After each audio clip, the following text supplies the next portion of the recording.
Let's start. Basic strategies of stock market part 3. 5 straight years of rising revenue and profit. Mad money account 10% of overall wealth is the maximum permissible amount to put at a speculative risk. तो आपको जब भी कोई सी company में पैसे लगाने हो तो आप उसकी 5 साल पहले की रेवेन्यू और प्रॉफिट देख सकते हो। क्या भाई ये इंक्रीजिंग फॉर्म में है, मतलब जैसे पहले साल में 1000 करोड़ है, अगले साल में 1200 करोड़ है, फिर मान लो तीसरे साल में स्टेबल है, मान लो 1200 का 1200 ही रहा, और चौथे साल में 1300-1400 आ गया, और पाँचवें साल में 1350-1400। तो इसका मतलब ये है कि उसका रेवेन्यू और प्रॉफिट इंक्रीजिंग फॉर्म में है। ठीक है, तो वो कंपनीज अच्छी हैं कि भाई वो प्रॉफिट और रेवेन्यू ला रही हैं, तो मतलब उसमें पैसा लगा सकते हैं, उनका आरओआई ठीक है। मेड मनी अकाउंट, अगर आपको कोई से भी मतलब आपको स्टॉक लग रहा है कि भाई ये मतलब स्पेकुलेटिव रीज़न के कारण ऊपर जा सकता है, तो अगर आपको उसके अंदर पैसा लगाना है तो आप सिर्फ 10% आपकी जो आपके पास टोटल पैसा है, मतलब जैसे आपके पास 100 रुपये हैं तो आप सिर्फ 10 रुपये उसमें लगाएं, बाकी का 90 जो है रुपये वो आप स्मार्ट डिसीजन से लगाएं। Fixed income will suffer when the cost of living advances, this is because of inflation. मतलब जो भी किसी भी आदमी की सैलरी है या किसी भी आदमी की इनकम होती है तो वो उसको मतलब सहना पड़ता है इन्फ्लेशन के कारण। अब मान लो ये 2021 और 22 का एग्जांपल लेते हैं। मान लो 2021 में कोई चीज़ 100 रुपये की है, ठीक है, और आपकी इनकम 100 रुपये है, तो आप वो चीज़ 2021 में ले सकते हो, ठीक है। लेकिन अगले साल 2022 में अगर आपकी इनकम 100 रुपये है और वो चीज़ 105 की हो गई है तो आप वो चीज़ नहीं ले सकते, ठीक है। तो मतलब इसमें ये है कि फ़िक्स्ड इनकम जिनकी भी होती है, मतलब फ़िक्स्ड इनकम सैलरी जिनकी होती है, उनको मतलब उनकी जो रहने की कॉस्ट होती है या ज़िंदगी जीने का की कीमत होती है वो बढ़ जाती है। Our target is to beat down inflation. हमारा जो टारगेट है वो इन्फ्लेशन को बीट करना है। मतलब आप ऐसी इन्वेस्टमेंट चुनो जिससे आप इन्फ्लेशन को बीट कर सको और आपका जो पैसा है उसकी कीमत वही रहे या उससे ज़्यादा रहे। मतलब जो उसकी कीमत 1 या 2 साल पहले है आपके पैसे की, वही आपके पैसे की कीमत 1 या 2 साल बाद में रहे, या फिर उससे ज़्यादा रहे, उससे कम नहीं रहनी चाहिए, ठीक है। Investing in stocks can offset inflation, advances in share price and dividend yield. मतलब जो आपकी इन्वेस्टमेंट है स्टॉक्स में, वो आपकी इन्वेस्टमेंट मतलब राउंड ऑफ कर सकती है, या मतलब ऑफसेट, स्क्वायर ऑफ, जो भी आप समझ लो, वो स्क्वायर ऑफ कर सकती है इन्फ्लेशन को, ठीक है। मतलब एक तो आपकी वही शेयर प्राइस भी इंक्रीज़ हो रहा है, प्लस आपको डिविडेंड यील्ड भी मिल रही है। जो मैंने आपको पहले बोला था ना कि जो परसेंटेज शेयर प्राइस में मतलब जो इंक्रीज़ हुआ है और डिविडेंड यील्ड है, वो मतलब उनका दोनों का सम जो है वो इन्फ्लेशन से ज़्यादा होना चाहिए। तो इसकी वजह से अगर ये इन्फ्लेशन से ज़्यादा है तो यानी आपका साउंड इन्वेस्टमेंट है आपकी, मतलब आप इन्फ्लेशन को बीट कर रहे हो, वरना नहीं आपकी। ग्रोथ ऑफ कॉर्पोरेट डेप्ट because of the rise in interest rates. अब जब भी मतलब स्टार्टिंग में इन्फ्लेशन होती है, अब इन्फ्लेशन को काबू करने के लिए गवर्नमेंट इंटरेस्ट रेट बढ़ा देती है, ठीक है। और इंटरेस्ट रेट जब बढ़ते हैं तो मतलब अब कोई भी उस टाइम पे बैंक से लोन ले नहीं सकता, क्योंकि इंटरेस्ट रेट ज़्यादा है लोन पे। तो उस टाइम पे अगर किसी को अपना उधार चुकाना हो, या मतलब कुछ लोग ऐसा भी करते हैं कि उधार चुकाने के लिए और उधार ले लेते हैं, ठीक है, या फिर मतलब किसी को आपको उधार देना ही देना है और आपके पास मतलब आधे पैसे हैं, तो आप मतलब हो सकता है बैंक से लो आधा, और आप मतलब और कहीं से आप जुगाड़ करो। तो उसका मतलब ये है कि जब इंटरेस्ट रेट और इन्फ्लेशन ये चीज़ होती हैं तो ये बहुत मुश्किल होता है। मतलब और डेट जो होता है, मतलब कर्जा, वो हर एक इंसान पे बढ़ता जाता है, ठीक है। Decline in real estate sector because of increase in interest rates. अब बैंक के जो लोन पे इंटरेस्ट रेट है वो इंक्रीज़ होता है, ठीक है, सिंपल सी बात है। तो कोई भी आदमी जिसको घर ख़रीदना है वो आदमी घर ख़रीद नहीं सकता,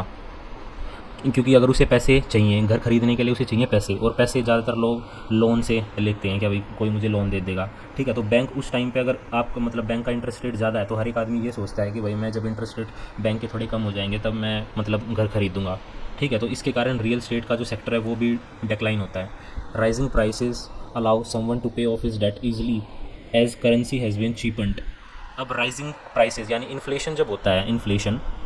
allow someone to pay off his debt easily as currency has been cheapened. मतलब जब भी इन्फ्लेशन होता है, तो ये मैंने आपको बात बोली थी कि इन्फ्लेशन होगा तो जो रुपये की वैल्यू होगी वो डिक्रीज़ होगी। तो उस टाइम पे अगर आपने पहले मतलब कभी लोन लिया है तो उस टाइम पे अगर हाई रही है रुपये की वैल्यू, और जब आप लोन चुका रहे हैं तो उस टाइम लो है रुपये की वैल्यू, तो एक हिसाब से आप ही को फ़ायदा है, आपको कम पैसे देने पड़ रहे हैं,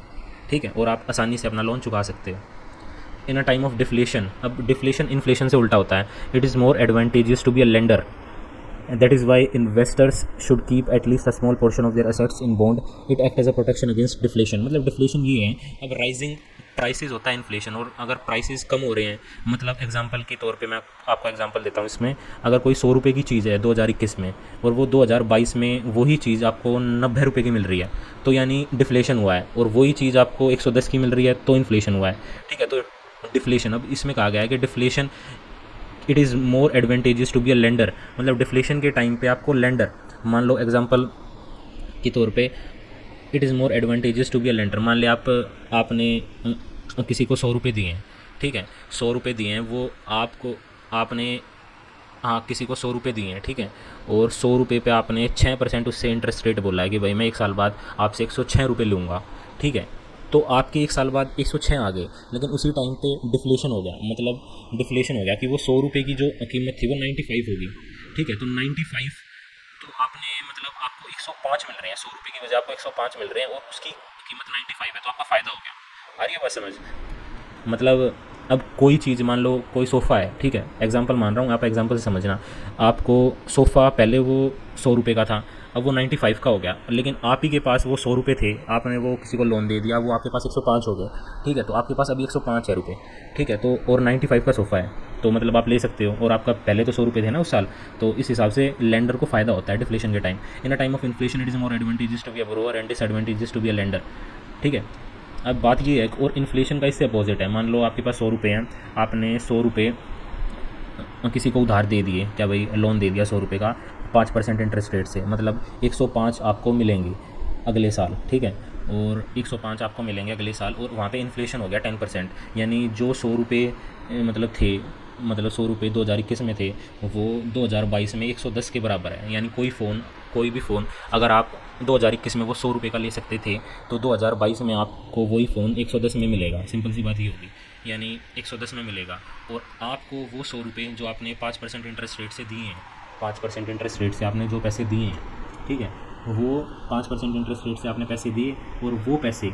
आपको 105 मिल रहे हैं, तो आपके पास 1 साल बाद 105 रुपये हैं, लेकिन आपकी वैल्यू घट गई, आप वो फ़ोन नहीं ले सकते, उस फ़ोन की कीमत 110 है, तो इसलिए बोलते हैं कि in a time of inflation it is more advantages to be a borrower and disadvantages to be a lender. Inflation fighter, real estate and special government bonds, मतलब इन्फ्लेशन से अगर आपको लड़ना हो तो आप एक रियल स्टेट है ना, कि मतलब ये स्टॉक्स के उसमें नहीं है, लेकिन आपकी अगर रेंट की इनकम आ रही है ना, रेंटल इनकम जो होती है, मतलब आपके घर हैं और उस पे से किराएदार रह रहे हैं, वो आपको पैसे दे रहे हैं, एंड स्पेशल गवर्नमेंट बॉन्ड्स, अब गवर्नमेंट के कुछ स्पेशल हाई ग्रेड बॉन्ड होते हैं, अगर उस टाइम पे आप इन्फ्लेशन के टाइम उसमें पैसा लगाओगे तो उसमें आपके चांसेस ज़्यादा हैं एज़ कम्पेयर टू स्टॉक्स कि आपके पैसे बने, ठीक है। Price to earning ratio, it is simple tool for taking the markets temperature, below 10 good, between 10 and 20 moderate, about 20 expensive, यानी प्राइस टू अर्निंग रेशियो, ठीक है, अगर पी जो रेशो होती है, पी रेशो आप ये कोई सी भी वेबसाइट पे दे सकते हैं, कोई से भी स्टॉक्स का, कोई से भी इंडेक्स की पी रेशो, ठीक है, और ये पी रेशो अगर बिलो 10 है तो मतलब उस टाइम पे आप पैसे लगा लो, ठीक है, ये मतलब अगर 10 से 20 के बीच में है तो थोड़ा मतलब सावधानी बरतो, लेकिन लगा सकते हो। अगर ये 20, 25, 30 से अबाउ जा चुका है, ये जो प्राइस टू अर्निंग रेशो है पर्टिकुलर इंडेक्स का या सेंसेक्स निफ्टी का, तो उस टाइम पे बहुत डेंजर होता है, मतलब कि मार्केट जो है वो एक्सपेंसिव है, ठीक है, तो उस टाइम पे आपको बहुत सावधानी बरतनी है, और आपको उस टाइम पे नहीं लगानी है, मतलब महंगा है मार्केट, जो भी आपको स्टॉक मिलेगा वो महंगा मिलेगा। और बिलो 10 गुड होता है, मतलब 10 से कम में अच्छा है, मतलब पी रेशो 10 से कम है तो अच्छी है, पी रेशो और P S ratio, price to sales ratio, और P B ratio, price to book value ratio, ये अगर बिलो 10 हो तो अच्छी रहती हैं, या चाहे स्टॉक्स की हों चाहे या इंडेक्सेस की हों। Rule of opposites, the more enthusiastic investor become about the stock market in the long run, the more certain they are to be proved wrong in the short run, मतलब कोई भी अगर इन्वेस्टर मतलब long run में आशा रख रहा है कि मतलब आशा रख रहा है कि भाई मेरे तो 2 या 3 साल में इतने पैसे बन जाएंगे, मेरे तो ये हो जाएगा, मेरा तो वो हो जाएगा, ठीक है, the more certain they are to be proved wrong in the short run, मतलब छोटे रन में देखो, अगर कोई इंसान बड़ी पिक्चर देख रहा है, ठीक है, तो उसको शॉर्ट रन में अनसर्टेनिटीज़ मिलेंगी ही मिलेंगी, सिंपल सी बात है, और कोई आदमी शॉर्ट रन में आप पिक्चर देख रहा है कि भाई ये चीज़ है, तो उसे लॉन्ग रन में अनसर्टेनिटीज़ मिलेंगी, ये तो सिंपल सी बात है, ठीक है, मतलब या तो आपको लॉन्ग टर्म चलना है, ठीक है, या फिर अब मान लो किसी ने लॉन्ग टर्म के लिए पैसे लगा रखे हैं 10,000 रुपये, ठीक है, और 10,000 उसने लगाए एक या 2 साल के लिए बाय एंड होल्ड स्ट्रेटेजी, ठीक है, फंडामेंटल एनालिसिस के हिसाब से उसने पैसे लगा रखे हैं, और मैं बोलता हूँ कि तो daily day to daily up down होगा, मतलब इंडेसेस में और क्या नाम है स्टॉक्स में जिसमें उसने पैसे लगा रखे हैं, तो वो अनसर्टेन नहीं होगा। अगर उसने वो बड़ी पिक्चर देख रहा है तो छोटे स्टॉक्स में तो अनसर्टेनिटीज़ होगी। ठीक है, तो इसलिए बोलते हैं कि the more certain they are to be proved wrong in the short run. तो शॉर्ट रन में कुछ नहीं है, तो ये है रूल ऑफ अपोजिट, मतलब शॉर्ट रन में होगा तो लॉन्ग रन में नहीं होगा, और लॉन्ग रन में होगा तो शॉर्ट रन में होगा। ठीक है, थैंक यू।